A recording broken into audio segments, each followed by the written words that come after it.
Welcome back to Innovation NEO. My name is Steve Brand, Nortech Innovation Fellow. I'm here with Christopher Celeste, CEO and President of Findaway World, which had created this project, Playaway, that is being seen all over the country in libraries, in bookstores, in the military overseas in Iraq. And it's, a lot of people have, great ideas. They develop the concept, but they just never go anywhere. So when you got this idea, you went to IDEO. They helped you design the product and make some of the connections to build it. What's next? What are the partnerships that developed, or how do you take it from here? We got it. Okay, how do we get this in everybody's hands now? Right.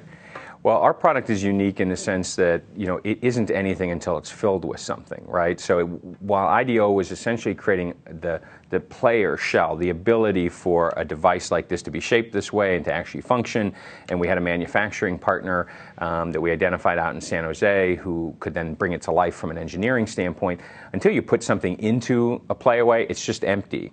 We don't sell empty devices the way an iPod is sold empty. So one of the first things we had to do was find content partners and think about the distribution channels in which the product would be sold. So we focused on audiobooks early on, which meant we were going to go meet with the publishing community in New York.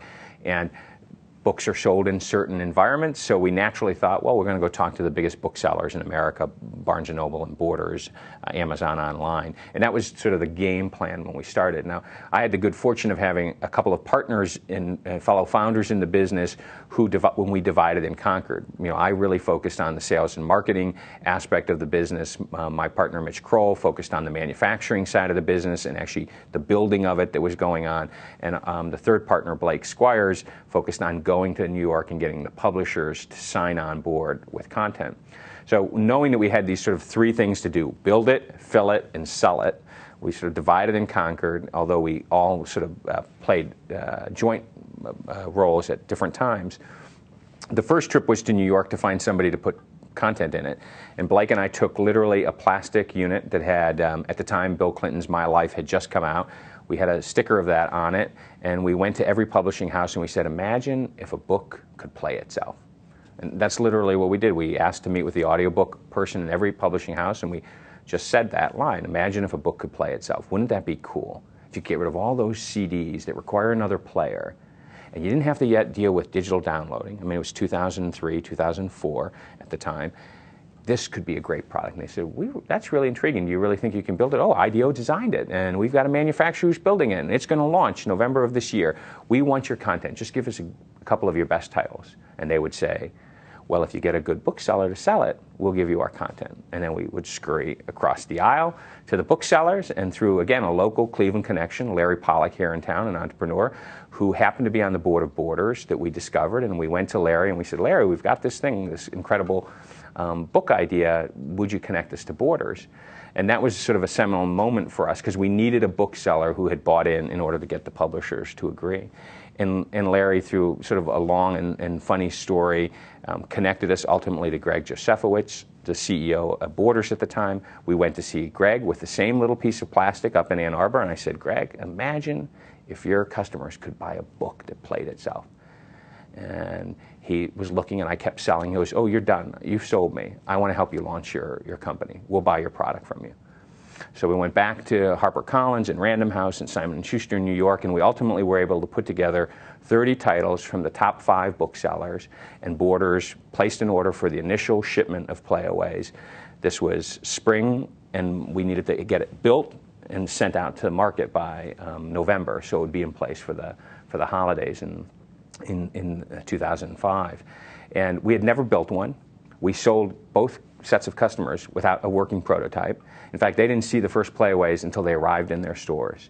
But it was really Mitch making it come to life in the manufacturing side, and Blake and I going out and sort of selling the content into distribution channels to make this sort of three-headed monster come to life. How hard was it to come up with the story? Everybody talked about elevator pitches, but you actually got yours down to a few words to say, how would you like a book that could play itself? How did you get to that message?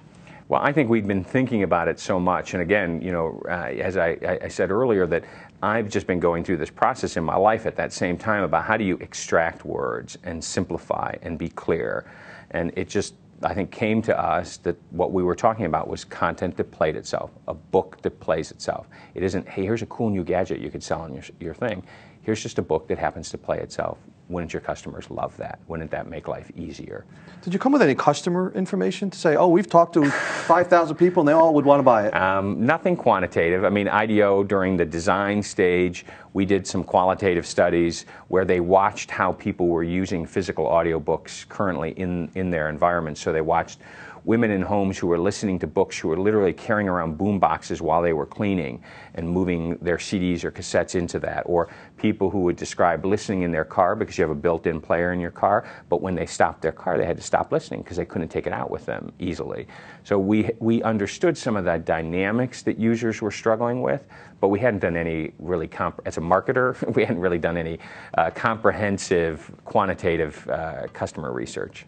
Why do you think they jumped on it so quickly? Was it the idea? Was it your approach? Was it they had a need that was being filled? I think in all these markets. I think that you always have you have to be prepared. You sort of the Buddhist concept of the warrior pose, where you're leaning in and you're prepared for what comes next. And I think as a business we were prepared. We had the answers to things. We were smart about the way we were telling the story. We had good partners who created legitimacy around us. That was our piece. And then there are market dynamics, and either the market can be against you and you can be great on this first thing and the market's just going to crush you, or the market dynamics work in your favor. We happen to have good market dynamics. It was 2004, 2005, the iPod was just beginning to take off. A bunch of content owners were scared to death about their content being downloaded and losing control of it and being pirated.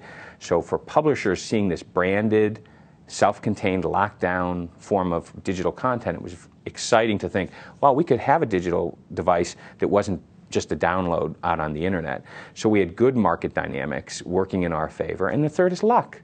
Any entrepreneur who says they win because they're just smart isn't honest, in my opinion. I mean, you're prepared, you take advantage of a marketplace, and then hopefully you're lucky. You see the IDEO magazine and you react to it. You get the meeting with Larry Pollock and you get connected to the CEO at Borders. You get lucky sometimes and everything just sort of flows. And we had all three things working in our favor. Any obstacles that sort of come into your mind at this point that you said, I got to get around this one, and how did you do it? Oh, I mean, inevitably, we made so many mistakes as we launched this product that, later in the year after the launch, we had to come back and clean up. And there were clearly times when we were doing this that we had no idea what was going to come next, and we had to overcome issues.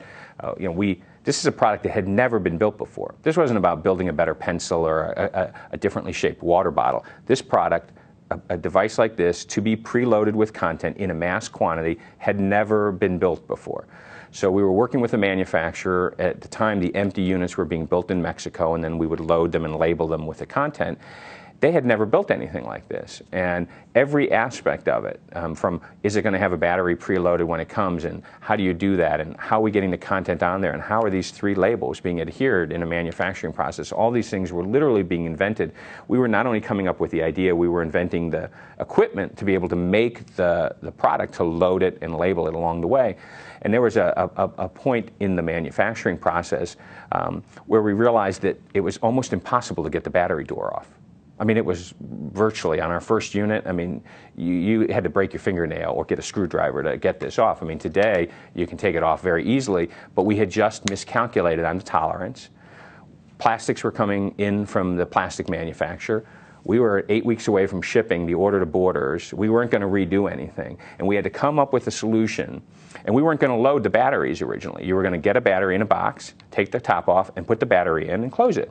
But if your first experience out of the box of this product was to take it and not be able to open it, you would have had a problem. So we decided to preload the battery and put a little tab in it so that you knew, oh, it has a battery, all I have to do is pull the tab, which at least allowed us for them to listen to the book before they had this challenge of trying to get the battery off, the battery cover off. So there right were away. things like that where we had to sort of solve a problem literally on a fly in 2 days, and we said, okay, we're going to build battery tabs, we're going to preload the battery, change the line, and those were the kinds of things you dealt with. I'm with Christopher Celeste. We're here on Innovation NEO talking about a particular product and how it's proliferated and how it's gotten out there in all different places. But in our next segment, I'm going to talk to Christopher about what we can do to encourage, support, and drive innovation in this region. I'm Steve Brand, Nortech Fellow in Innovation, and this is Innovation NEO.